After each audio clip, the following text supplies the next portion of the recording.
Hello guys and welcome to a new video. Today we are driving the 2025 Mercedes-Maybach SL 680, and this is the top level SL in the offer of Mercedes.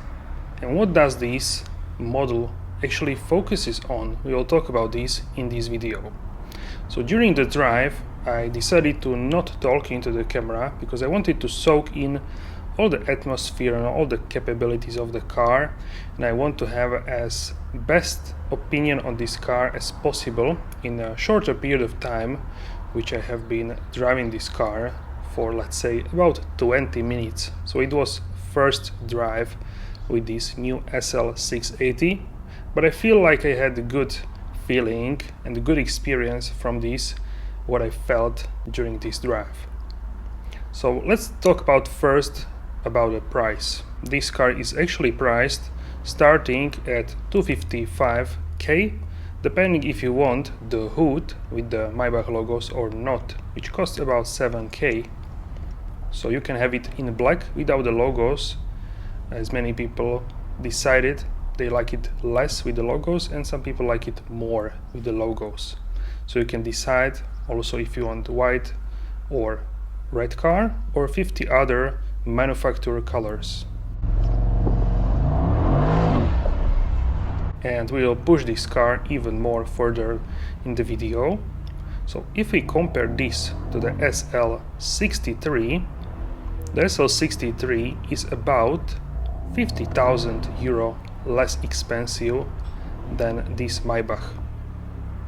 And if we compare to SL63S e-Performance, that's about 25,000 less than the Maybach. So this is definitely by quite a big margin the most expensive SL in the offer. And that's because it's most luxurious SL, and also this is the first Maybach which is offered as a car for a driver, as a driver's car.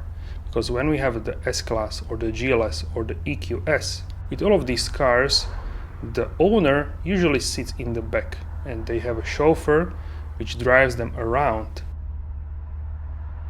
But on the other hand, this Maybach actually focuses on driving experience for the owner, so the owner sits behind the wheel. So that's why this is the first driver-focused Maybach. And as you can see, this beautiful interior, we have the infotainment system, the latest one, which has the Maybach design, Maybach colors in the infotainment system. This sort of white ambient design in the Mercedes-Benz menu, user experience, MBUX. So this is really what is similar to the S-Class or GLS, these sort of vehicles. So let's talk about the things which this car has different to the SL63. So we have more upright camber on the front axle and specific steering characteristics and specific shock absorbers. So this car has different steering feel, which I felt. This is a lighter steering wheel than on the SL63, and also the suspension, the shock absorbers, they are tuned in a way that they give you more comfort, so it's more comfortable than the AMG. Then we have specific damper valves and adapted suspension, so even more things which contribute to the overall comfort of this vehicle, and it gives you definitely the feeling that it is a, let's say, softer, more dampened than the SL63, but still I would say that you feel here that you are in a sports car. So it's a really interesting feeling what I experience during the drive. And certainly if you change it up to the Maybach mode, which we have here, that's even more comfortable than the comfort mode. Also in the GLS, in S-Class Maybachs, you have this mode as well. So this will dampen even more than it is in comfort mode. Also what we have here different is the specific gearbox settings. So the gearbox is tuned once again to be more smooth, to be more battery smooth, and the changes of the gears, they are not as racy, let's say, not as with the SL63. So this one definitely is oriented for a smooth experience, but it is not a slow car for sure. Then we have the specific exhaust system, which is called the cold end. So for this exhaust system we don't have a pops and bangs like you have in AMGs, and when you will hear the exhaust you will understand.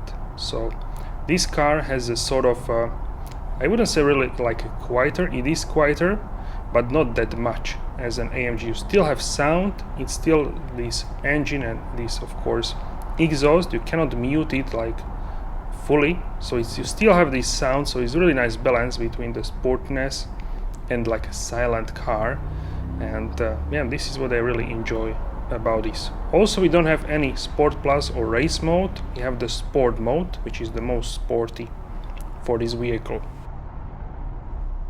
Next we have the Pirelli tires, which are optimized for comfort. So one more detail works together with the suspension to give you even more comfort. Then we have additional measures to suppress vibrations and noise.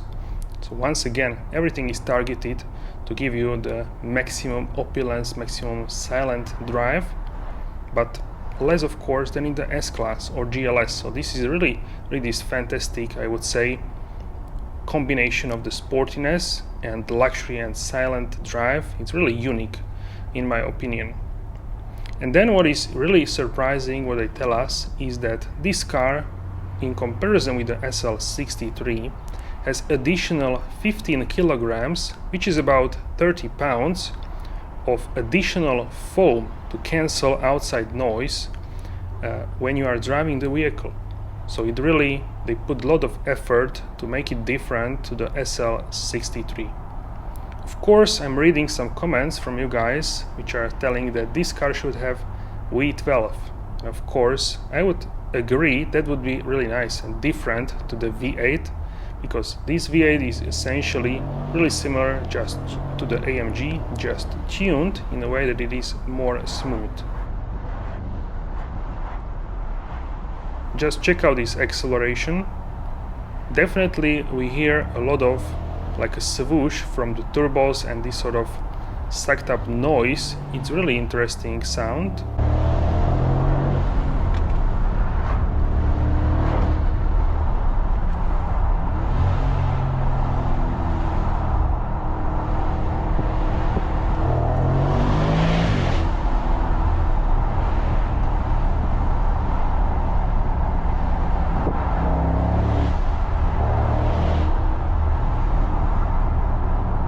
And in person, it really was surprising to hear this. The handling is really good, the car sticks to the road and also in the corners, but the overall feeling of the car, I would say, is significantly more optimized to give you this Maybach feeling, this comfort and very nice cocoon. As you can see, white interior is really amazing with this Nappa leather, crystal white.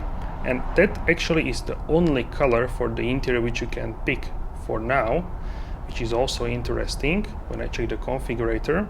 And this is my experience with the SL680. And guys, let me know your thoughts and opinions about the SL680 in the comment section down below. So there is certainly a market for this SL680. Let me know which one would you go for, the 680 or the SL63 in the comment section down below. Thank you so much for your support, and I will see you soon in the upcoming episodes. Have a wonderful day.